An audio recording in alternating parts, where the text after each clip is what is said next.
नमस्कार दोस्तों, जैसा कि मैंने बोला था आज हम लाइव लेजर क्रिएट करना सीखेंगे। तो आज हम बहुत इजी तरीके से समझेंगे कि लेजर क्या होता है और क्यों ज़रूरी होता है और टैली में लेजर कैसे बनाए जाते हैं स्टेप बाय स्टेप। अगर आप टैली प्राइम सीख रहे हो और आपको लेजर बनाना नहीं आता तो ये वीडियो सिर्फ आपके लिए है।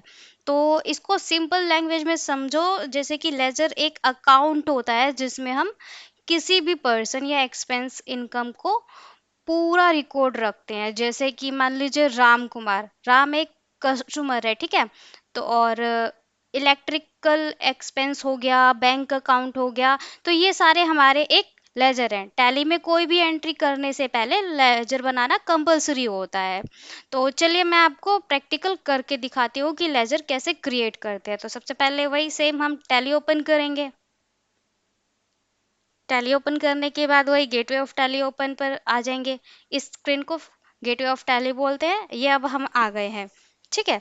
अब हमें क्या करना है, क्रिएट करना है। तो सबसे पहले हम क्या करेंगे, क्रिएट पे जाएंगे। ये आपको क्रिएट दिख रहा है मास्टर्स के अंदर, क्रिएट पे आप क्लिक करोगे, ठीक है।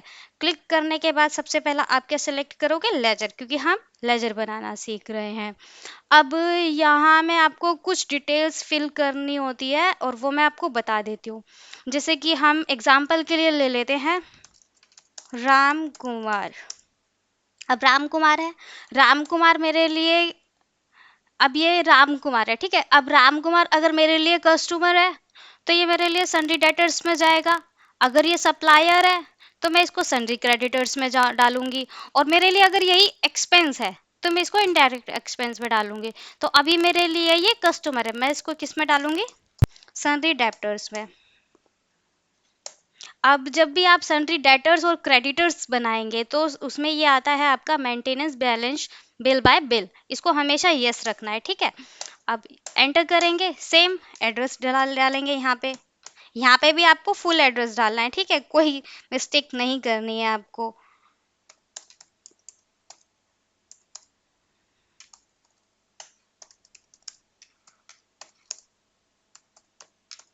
मैंने यहाँ पे पूरी तरीके से एड्रेस डाल दिया है, स्टेट सेलेक्ट कर दिया है, पिन कोड डाल दूंगी, एंटर करूंगी। मेरे पास जीएसटी नंबर नहीं है, मैं यहाँ पे जीएसटी नंबर को ब्लैंक कर दूंगी।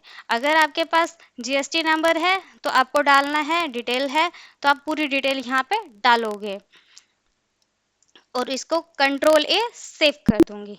अब मैं आपको दिखाती हूँ चार्ट ऑफ अकाउंट्स के अंदर जाके, लेजर में आप जाओगे। मैंने क्या बनाया था, सन्ड्री डेटर्स, तो मेरा सन्ड्री डेटर्स आएगा यहीं पे। अभी मैं आपको दिखा देती हूँ, राम कुमार, ये देखिए, ये राम कुमार बन गया है। चलिए एक सिंपल सा एग्जाम्पल देखते हैं, ठीक है।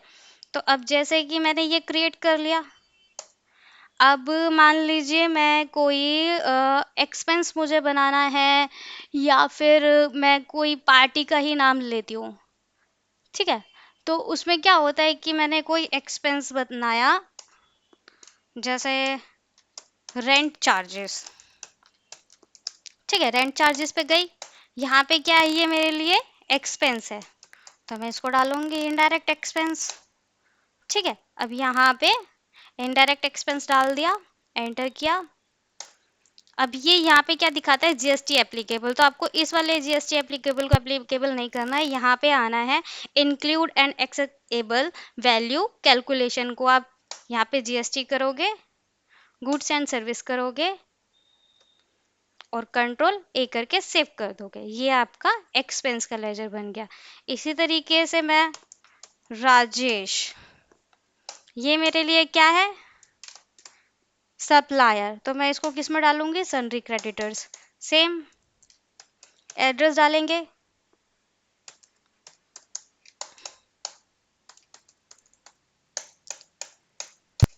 ये सेव कर दिया मैंने, ठीक है।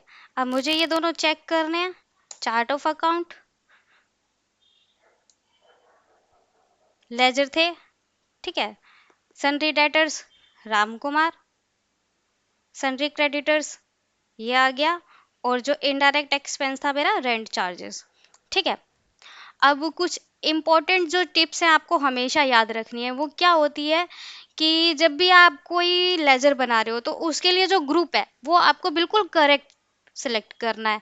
अगर आपके लिए कस्टमर है तो डेटर्स को क्लिक कीजिए, सप्लायर है तो क्रेडिटर्स को क्लिक कीजिए, एक्सपेंस है तो इनडायरेक्ट एक्सपेंस को सब आप करेंगे, ठीक है। और सप्लायर और कस्टमर का जब भी आप लेजर बनाओगे तो उसमें बिल बाय बिल को हमेशा यस रखोगे, वो आपको मिस नहीं करना है। उसके बाद आपका कैश और बैंक लेजर ऑलरेडी बने हुए होते हैं तो वो आपको बनाने की ज़रूरत नहीं होती। अगर आप गलत ग्रुप सेलेक्ट कर लेते हो तो आपकी जो रिपोर्ट्स है वो भी गलत आएंगी। तो ये 4 चीज़ें हमेशा आपको याद रखना है। तो दोस्तों अब आप इजीली टैली प्राइम में लेजर बना सकते हो, इसमें आपको कोई प्रॉब्लम नहीं आएगी। अगर आपको ये वीडियो हेल्पफुल लगा हो तो आप इस वीडियो को शेयर भी करना, लाइक भी करना और चैनल को सब्सक्राइब करना बिल्कुल मत भूलना।